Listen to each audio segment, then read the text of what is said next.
রানাঘাট নামক গ্রামে সরলা দেবী তার একমাত্র ছেলে সুমিতের সঙ্গে থাকত। খুব ছোটবেলাতেই সুমিতের বাবা মারা গেছিল এবং সরলা দেবী খুব কষ্ট করে সুমিতকে মানুষ করেছিলেন। সুমিত পড়াশুনোতে ভালো হওয়াতে সে বিভিন্ন জায়গায় চাকরির জন্য অ্যাপ্লিকেশন শুরু করে এবং একদিন ইন্ডিয়ান নেভি থেকে তার ডাক আসে। মা মা আমাদের দুঃখের দিন ঘুচলো মনে হয়। দেখো আমি চাকরি পেয়েছি ইন্ডিয়ান নেভিতে। কালই আমাকে যেতে হবে, কিছুদিন ট্রেনিং দেওয়া হবে, তারপর পোস্টিং দেবে। তুমি আমার ব্যাগপত্র গুছিয়ে দাও, আমি কাল সকালেই রওনা দেব। হ্যাঁ বাবা, এ তো খুব ভালো কথা, কিন্তু তুই এত দূরে চাকরি করতে চলে যাবি সেটা নিয়ে আমার একটু চিন্তা হচ্ছে। তুই পড়াশুনো শিখেছিস, চাকরি করবি, এটা খুবই ভালো ব্যাপার বাবা, আমি খুবই খুশি হয়েছি। কিন্তু এত দূরে তুই চলে যাবি তাই মনটা খুব খারাপ লাগছে। সেই কবে তোর বাবা ছেড়ে চলে গেছে তখন থেকে তোকে নিয়েই আমার সংসার। মা দুঃখ করছো কেন? আমি তো ছুটি পেলেই তোমার কাছে চলে আসব। তুমি ছাড়া আর কে আছে বলো আমার মা? এই বলে সুমিত পরের দিন সকালবেলা বিশাখাপত্তনমের উদ্দেশ্যে রওনা দিল। কয়েক মাস ট্রেনিংয়ের পর সুমিতের জয়েনিং হলো মুম্বাইতে। এরকমই একদিন সুমিত ছুটি পেয়ে বাড়ি এলো তার মায়ের কাছে। বাবা তুই এসেছিস, আমি ভীষণ খুশি হয়েছি রে, কতদিন তোকে দেখিনি। সুমিত অনেক দিন পর বাড়ি আসায় সে অনেক জিনিসপত্র নিয়ে এসেছিল তার মায়ের জন্য। বাবা তোকে একটা কথা বলি, তোর পাশের বাড়ির অমল কাকু তোর জন্য একটা মেয়ে দেখেছিল। মেয়েটি খুবই ভালো।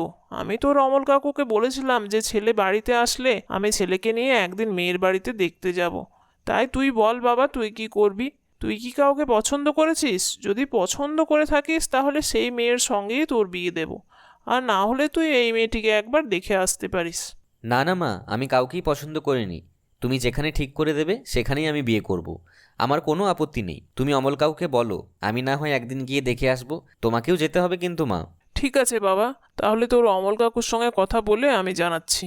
কিছুদিন পর সুমিত এবং সুমিতের মা অমল কাকুকে নিয়ে সঙ্গীতাদের বাড়িতে দেখতে গেল।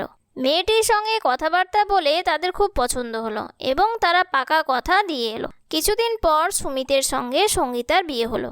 বৌমা, আমি তোমার পছন্দের লুচি আর ছোলার ডাল বানিয়েছি, তুমি আর সুমিত খেয়ে নাও এসে। কিন্তু আমি তো ভেবেছিলাম আজকে চাউমিন খাবো। যাক, শাশুড়িমা যখন বানিয়ে দিয়েছে তখন বরং এটাই খেয়ে নিই। এই বলে সঙ্গীতা এবং সুমিত খেতে এলো টেবিলে। টেবিলে এসে সুমিত মাকে বলল, মা আমার তো ছুটি প্রায় শেষ হয়ে গেল, আর কিছুদিনের মধ্যে আমাকে ফিরে যেতে হবে।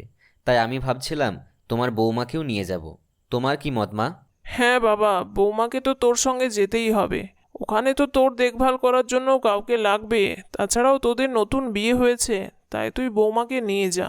মনে মনে কিছুদিন বৌমাকে কাছে রাখার ইচ্ছে থাকলেও ছেলের কথায় আর না করতে পারলেন না সরলা দেবী। তাই কিছুদিন পরেই সুমিত তার বউকে নিয়ে মুম্বাইতে চলে গেল। কিছুদিন পর খবর এলো সঙ্গীতা মা হতে চলেছে। সরলা দেবী ভাবলো এবার বোধহয় তার ডাক পড়বে ছেলে বৌমার কাছে যাবার। কিন্তু একদিন, শোনো, আমার মাকে কিছু মাসের জন্য এখানে নিয়ে আসবো। আমাদের তো প্রথম সন্তান, তাই আমার মা থাকলে আমার খুব সুবিধা হবে।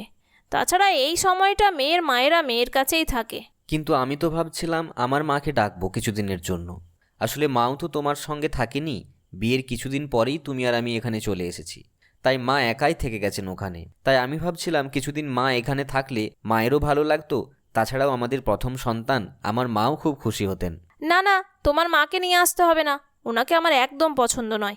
গিয়েও ভূত একটা, কোনো স্ট্যাটাস নেই, আমার একদম পছন্দ হয় না। তাছাড়া আমাদের এখন যা স্ট্যাটাস, তাতে করে ওনাকে একদমই মানাবে না এখানে। তাছাড়া আমি একদমই চাই না তোমার মা আসুক। সুমিত আর কিছু বলতে পারলো না। আসলে সুমিত কখনোই বউয়ের মুখের ওপর কথা বলতো না। সুমিত সবসময় মনে করতো তার বউ বোধহয় তাকে দয়া করে বিয়ে করেছে। আসলে সুমিত দেখতে খুব একটা ভালো ছিল না, কিন্তু বউ মোটামুটি ছিল সুন্দরী। তাই সবসময় সুমিত একটা হীনমন্যতায় ভুগত। এরকমভাবেই কিছু মাস কাটতে লাগলো। তারপর সুমিতের ঘরে এলো ফুটফুটে একটি মেয়ে। সুমিত খুশি হয়ে মাকে ফোন করলো। মা, তোমার নাতনি হয়েছে, তুমি খুশি তো? হ্যাঁ রে বাবা, খুব খুশি। এ তো খুব আনন্দের কথা। আমার ঘরে লক্ষ্মী এসেছে। বৌমা ভালো আছে তো? তোরা ভালো আছিস তো? কোনো দরকার হলে বলিস বাবা। আসলে ভেবেছিলাম কিছুদিন তোদের ওখানে গিয়ে থাকবো, তারপর যখন শুনলাম বৌমার মা এসেছে তুই বললি তখন আর গেলাম না। তোরা ভালো থাকিস বাবা। এভাবেই দেখতে দেখতে বেশ কিছু বছর কেটে গেল। সুমিতের একটি ছেলেও হয় এবং দেখতে দেখতে সুমিতের চাকরির 18 বছর হয়ে যায় এবং সে আর নেভির চাকরি কন্টিনিউ না করে কলকাতায় চলে আসে। সেখানে সে বাড়ি বানায় এবং থাকতে শুরু করে।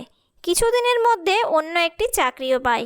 এরকমই একদিন সুমিত একটি গাড়ি কিনে বাড়িতে নিয়ে আসে। ওয়াও, নাইস কার! চলো লং ড্রাইভে যাই। বাচ্চারা, তোমরা রেডি হয়ে যাও, আজ আমরা লং ড্রাইভে যাব। কিন্তু আমি তো ভাবছিলাম একবার মায়ের সঙ্গে দেখা করতে যাব গাড়ি নিয়ে। এই তো একটুখানি রাস্তা, গাড়িতে করে গেলে 1 ঘন্টার মতো লাগবে। তোমরা যাবে সবাই? ও নো, ডিসগাস্টিং! আমার একদম ভালো লাগে না ওখানে যেতে। ওখানে বাড়িতে এসি নেই, কোনো সুযোগ সুবিধা নেই, ওয়াশিং মেশিন নেই, টিভি নেই। সেই তোমার মায়ের পুরোনো আমলের একটা সাদা কালো টিভি, ভালো লাগে না ওখানে যেতে। তাছাড়া আমার ছেলেমেয়েরা ওখানে একদমই অ্যাডজাস্ট করতে পারবে না। ওরা ছোটোবেলা থেকে গ্রাম একদম পছন্দ করে না। আমার ছেলেমেয়েরা যাবে না ওখানে। তাছাড়া তোমার ওই মা, আমার একদম বিরক্তি লাগে ওনাকে। ঠিক আছে, তাহলে চলো তোমাদেরকে নিয়ে লং ড্রাইভে ঘুরে আসি। এইভাবেই সুমিত বইয়ের কথায় উঠত এবং বসতো। কিন্তু হঠাৎ করে একদিন সুমিতের মা খুব অসুস্থ হয়ে পড়ায় পাড়ার লোকেরা সুমিতকে ফোন করলো এবং সুমিত তৎক্ষণাৎ তার মাকে নিয়ে এলো। কলকাতায় নিয়ে এসে মায়ের চিকিৎসা করিয়ে মা মোটামুটি সুস্থ হয়ে উঠেছিল।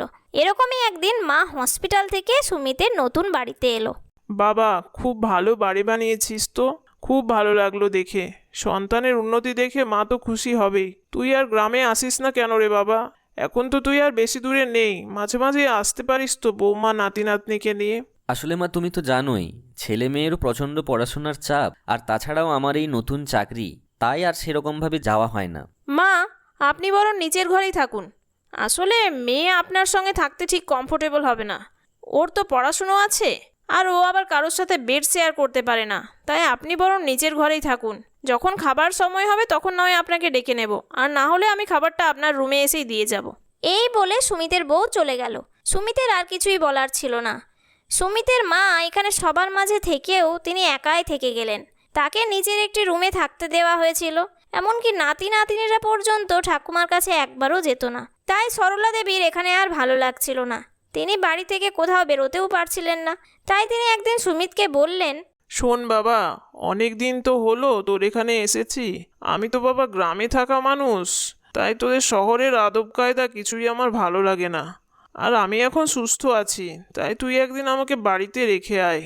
সুমিত বুঝতে পারলেও সুমিতের কিছুই করার ছিল না। তাই সে মাকে রেখে এলো বাড়িতে। পরদিন সকালে সুমিত একটি মায়ের চিঠি পেল, যেটি তার মা যেই রুমে থাকতো সেই রুমে মা ছেড়ে গেছিল। চিঠিতে লেখা ছিল, বাবা সুমিত, ছোটবেলা থেকে তোকে অনেক কষ্ট করে মানুষ করেছিলাম। আমার তোদের কাছে এসে থাকতে খুব ইচ্ছে করতো, কিন্তু এখন আর ইচ্ছে করছে না রে এখানে এক মুহূর্তও কাটাতে। আসলে আমারই বোঝা উচিত ছিল। তোদের স্ট্যান্ডার্ড এখন অনেক হাই, সমাজে তোরা এখন অনেক উচ্চমানের মানুষ, তাই তোদের আর কষ্ট দিতে চাই না। আমি চলে যাচ্ছি। তাছাড়া এখানে বাড়িতে সারাদিন আমি একলাই বসে থাকি, সেই জন্য আমি ভেবেছিলাম হয়তো ওখানে গেলে ছেলে বৌমার সঙ্গে সময় কাটাবো, নাতি নাতনিদের সঙ্গে সময় কাটাবো, কিন্তু নাতি নাতনিটা কাছেই আসে না। নাতি নাতনিরে কি দোষ বল? জন্মের পর থেকে কবারই বা আমাকে দেখেছে, তাই তাদের সেরকম টান মায়া কিছুই তৈরি হয়নি। আর বৌমা এখনকার মেয়ে, ওর তো নিজেরও অনেক কাজ থাকে, তাই ওকে আর কি বলি বল। নিজে পছন্দ করে বৌমা নিয়ে এসেছিলাম, ভেবেছিলাম শেষ বয়সটা তোদের কাছেই কাটাবো, কিন্তু আমি বুঝতে পেরেছি আমি এখন তোদের কাছে বোঝা। তাই আমার শেষ বয়সটা আমি গ্রামেই কাটাতে চাই। ভালো থাকিস বাবা সবাইকে নিয়ে। আমার আশীর্বাদ তোদের উপর সব সময় আছে। সুমিত শুধু চোখের জল ফেলতে লাগলো।